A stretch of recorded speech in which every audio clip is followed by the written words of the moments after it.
Good morning, everyone, and welcome to the Iconic Production channel.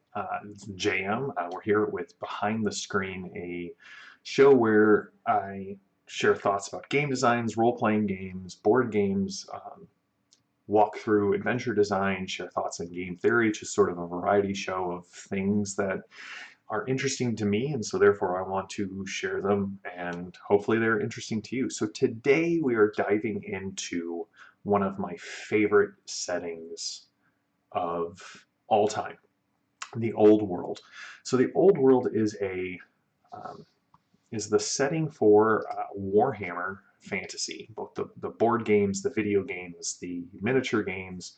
Not the current miniature game, but we won't talk about Age of Sigmar. If you want to hear my thoughts on that, become a patron and jump on the Iconic Discord and be like, Jan, what are your thoughts on Age of Sigmar? Because I have a lot of them, but I'm always going to try and be positive and upbeat and only do reviews of things that I love and kind of talk about that. So the Old World is this amazing, very UK setting that was developed by Games Workshop.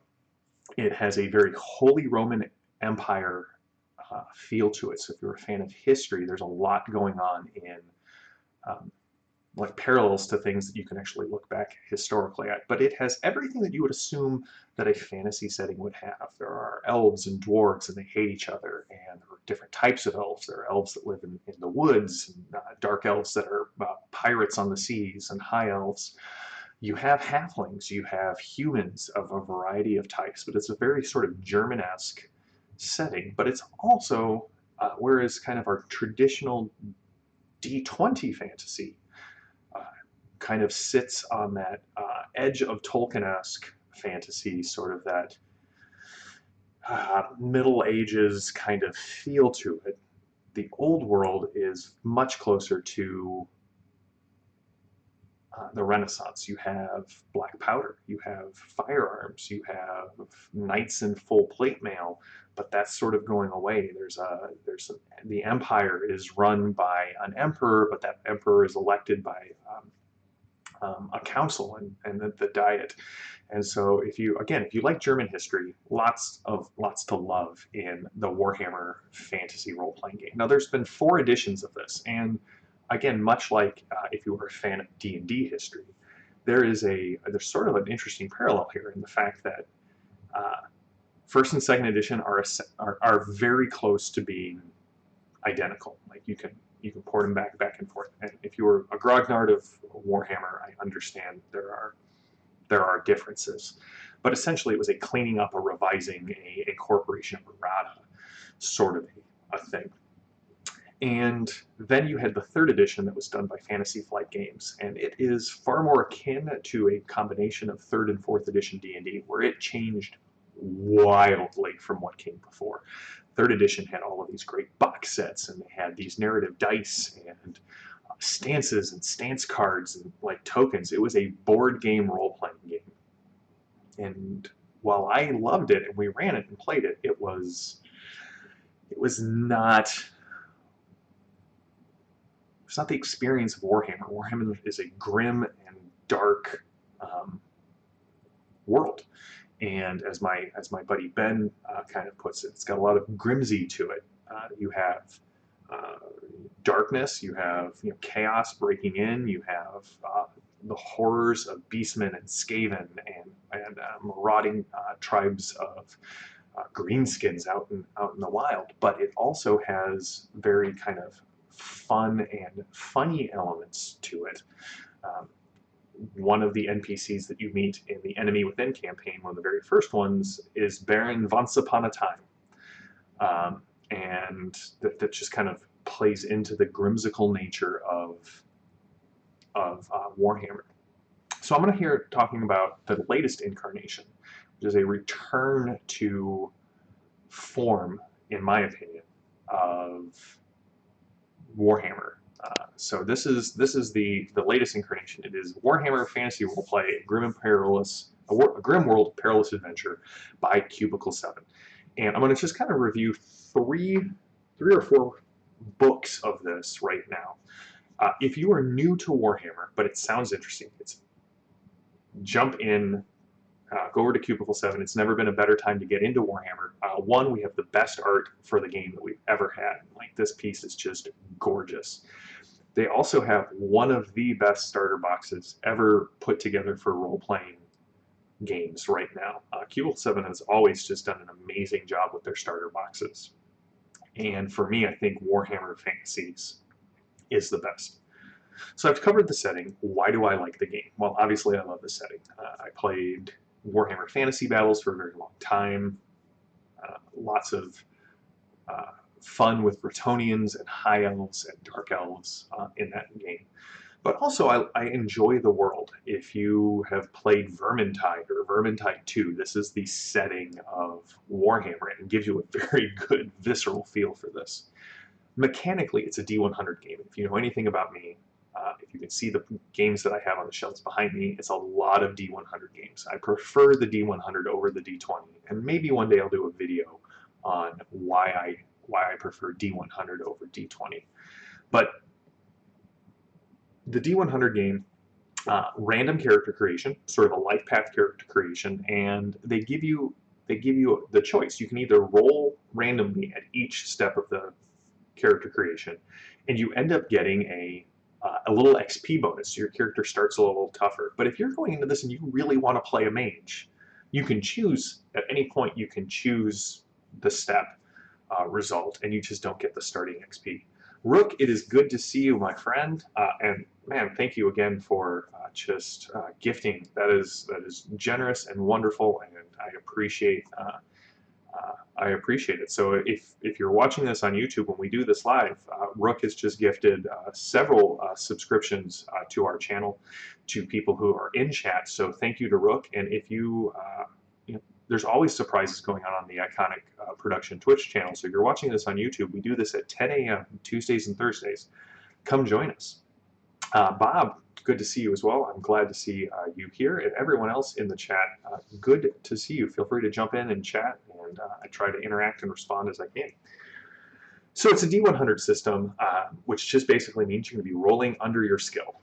If you are a fan of the Warhammer Fantasy Battle game, the stats are basically identical. You have weapon skill, ballistic skill, strength, toughness, those sort of stats.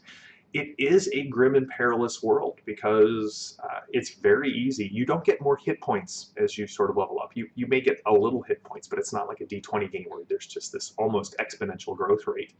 And when you hit 0 or when you are critically hit, you have to roll on these amazingly descriptive and visceral tables to see what the critical wound is. And it's very easy to die in Warhammer.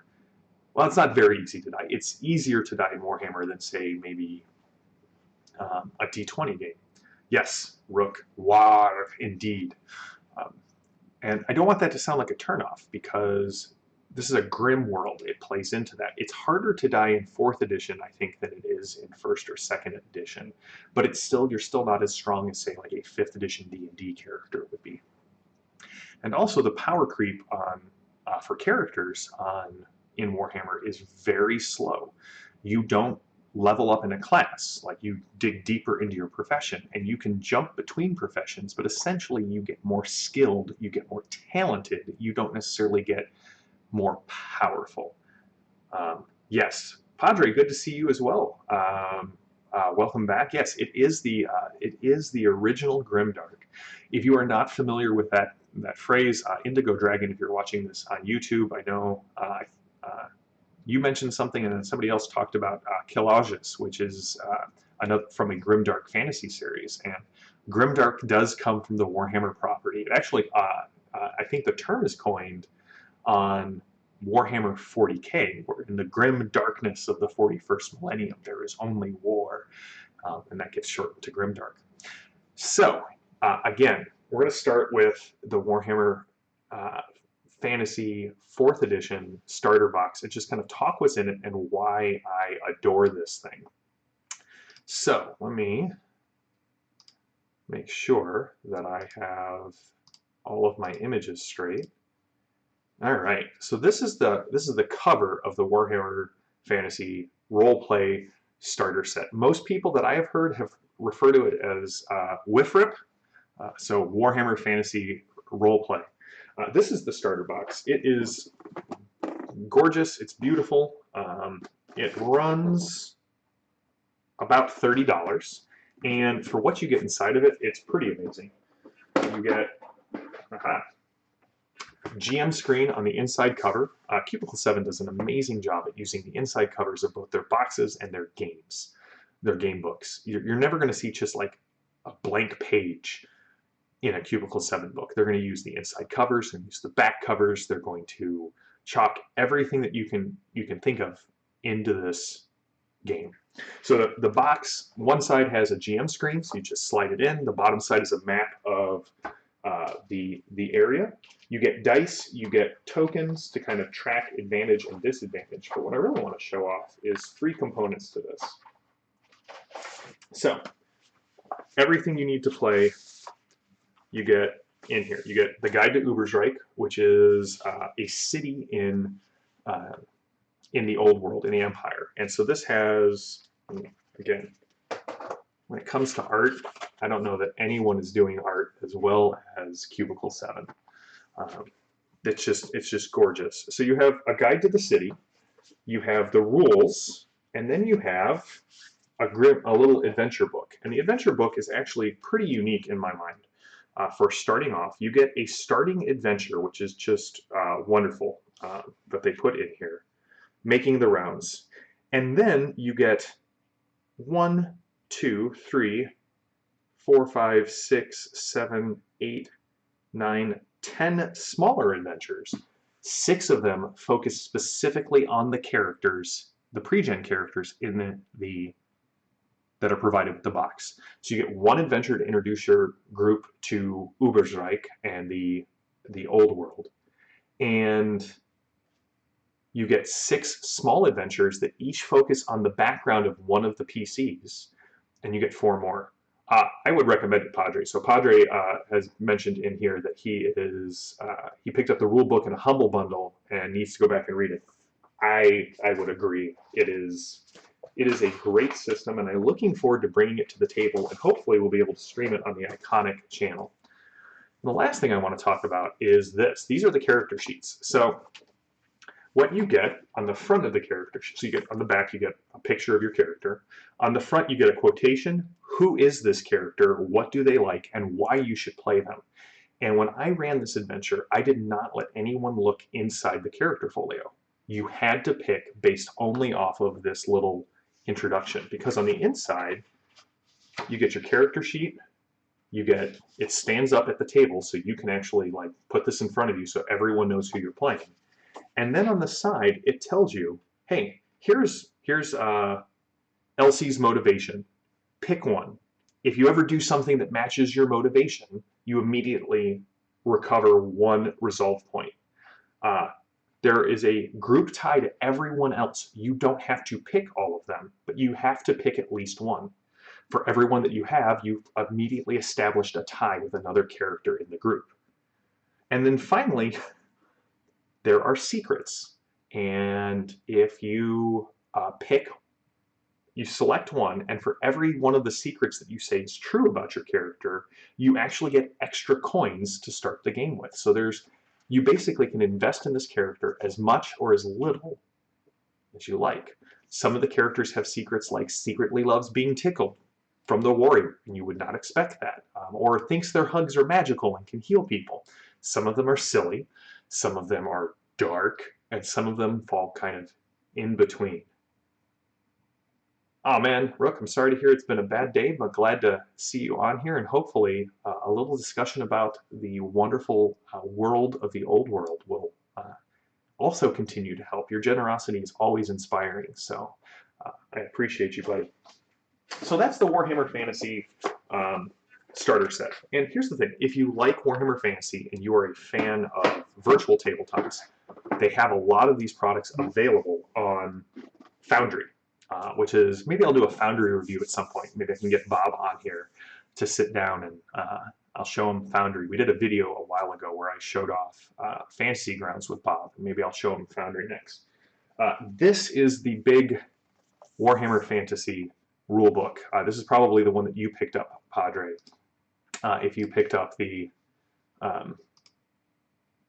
the rule book in the Humble Bundle. First of all, we got this great piece of art of a group of iconic characters fighting a bunch of Skaven and a rat ogre. How awesome is that picture? Oh, so Padre also plays Warhammer Fantasy Battles. And again, we have something else in common. I have Bretonians and High Elves, and I think I sold Bob actually my Dark Elf army. Bob, do you have my Dark Elf army if you're in chat? So this is the rulebook. This is everything you need to play. You get enough to play in the starter box, but if you want to make your own characters or level them up beyond kind of the guided path, you want this book. It has a ton of advice for GMs. It's got a ton of great monsters and art in here. It's got all of the professions. If you want to get into it, this is the place to go.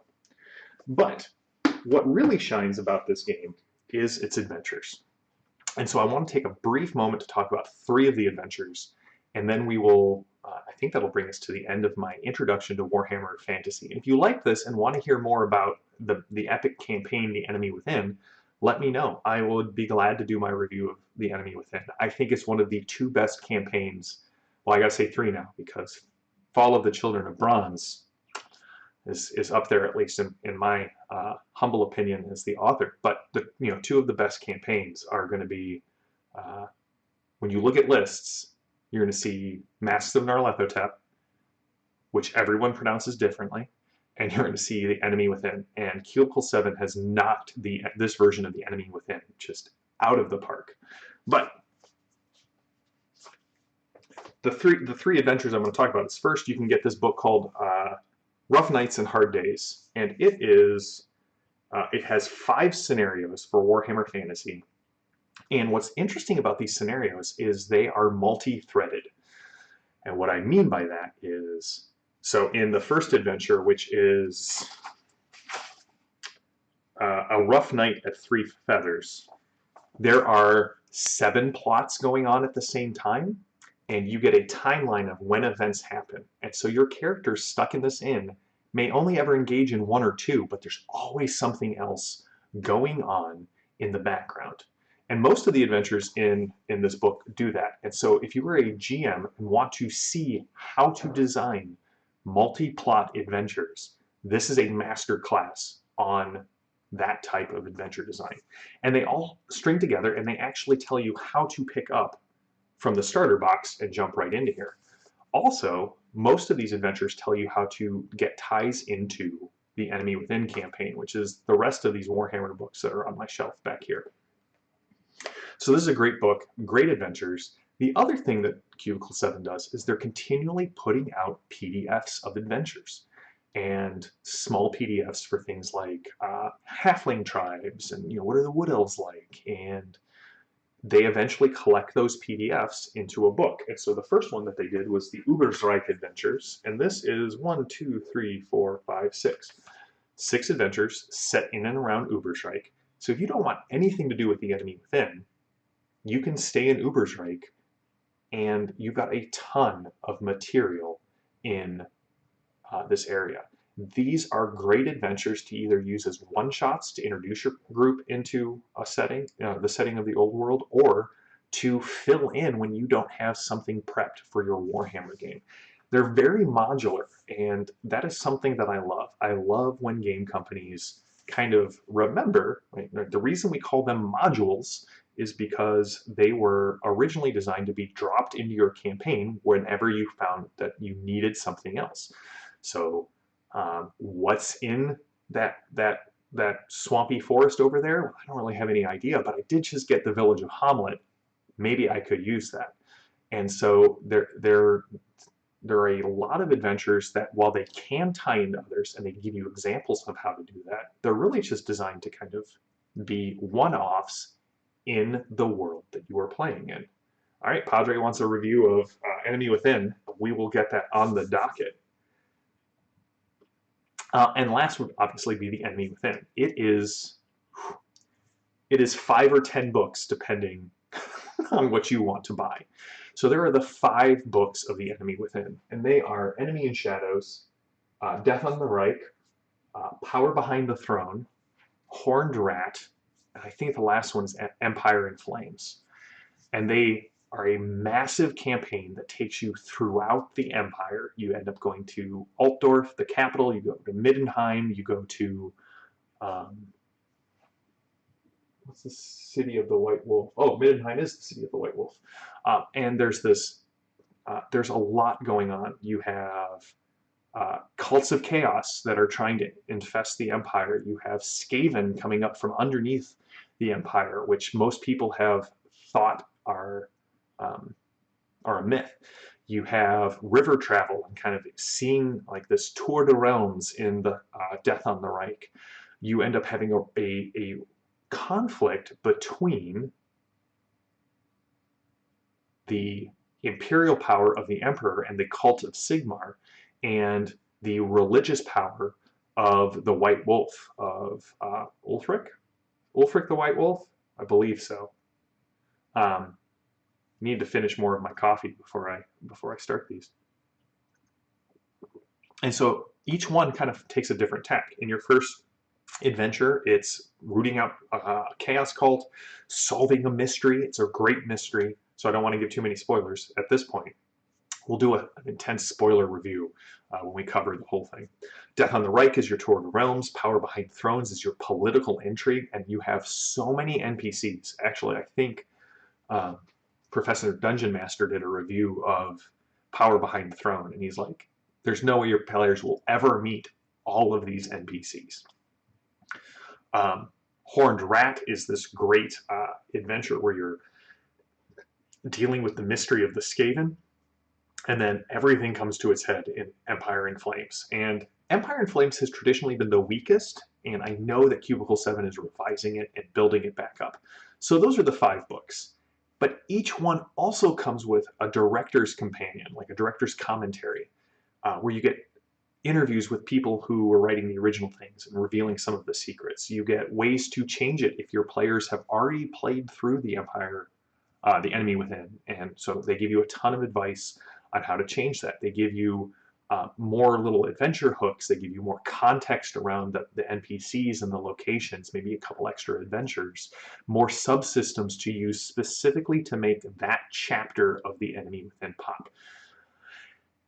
Now, it could be an intense investment to get 10 hardcover books in full color, but the PDFs are indexed, they're searchable, they're a wonderful way to kind of jump into this. And so, again, Warhammer Fantasy is a game that is designed for long-term play, right? The first mega adventure that they came out is 5 books, and I mean, we're talking years of gameplay, ignoring the fact that you can also tie in Uberstrike and the Uberstrike Adventures 1 and 2 and the starter box and all of the little PDFs. And the way it's set up is that it would be pretty easy to apply Warhammer Fantasy toward the grand campaign ideal of a multi-generational, multi-group game in the old world. And if I were to do that, I would actually start the first group about 50 years before the events of the Enemy Within. And I would start foreshadowing the Enemy Within. But basically the plan would be is, the first generation is kind of setting up, learn the world, learn the system, kind of get into it, play for a year or two, get into these characters. Right now that the next generation is coming up, this big crisis in the Empire is happening. And then the third generation would be kind of the aftermath of the Enemy Within campaign. If you want to know more about the grand campaign, we have the first episode out. It's going to be a monthly podcast and Twitch stream that we do where Richard Rowland and Josh Kelly and I talk about this idea of the grand campaign. The first episode's out on iTunes, Spotify, wherever you get your podcasts, or you can jump over to our YouTube channel and watch the first episode, where we kind of define our terms and talk about why we think this is important. That goes on the 4th Saturday of every month. 3rd Saturday of every month, which I believe is going to be next week, we are going to be doing Exploring Glorantha, which is the show that Evan and I do where we talk about our love of Glorantha. We released a bonus episode this week. You can go over to our YouTube channel and check that out. And that will be this week. This month we're covering Dwarves in Glorantha, which is again, a very unique take on the race of dwarves. They are all cast or carved. So you have gold dwarves and stone dwarves and iron dwarves. And they all bear the tin dwarves, like they all bear the attributes of the material they were cast from, and in sort of a play on words, they also have a very strong caste system. But and Evan and I will be talking about that next week. So everybody, that brings my review of Warhammer Fantasy, kind of a very high review and overview of the game and of the system. I hope it's very clear to everyone that I'm very excited about this game. I would love to bring it to the stream to kind of show it off, run about a year, maybe 2 or 3 years of it, maybe even play through the Enemy Within campaign. I think that would be and that would just be an amazing experience to be able to do online and kind of share with everybody. But that's it for me today. Thank you all for joining me for Behind the Screen, and when we're talking about Warhammer 4th Edition. If you like what we do, please consider following here on Twitch or on YouTube, or check us out on Patreon, patreon.com/iconicproduction. We have a Discord channel where we talk a lot about the episodes. I ask questions and polls for what we want to do on new episodes. And Tuesday we'll be back with more discussion about monsters that kind of evoke this idea of transgressive consumption, which basically means consuming things that by cultural standards are not acceptable. So we're talking about flesh eaters, cannibals, creatures that eat the soul or the mind or the memory, and how I'm going to incorporate those into jackals. Hopefully we're going to actually design the Rathic on stream on Tuesday. Like, we're going to walk through how I design creatures for my game. So to everyone who has joined us, to Padre, to Rook, thank you so much. To everyone else who is in the chat, it's always good to see you. Please consider chatting with us during one of these shows. I love interacting. I love calling people out. I love answering questions. We'll be back on Tuesday with more Behind the Screen. Thank you all for joining us. Until next time, stay safe, stay healthy, and stay gaming. Have a good one.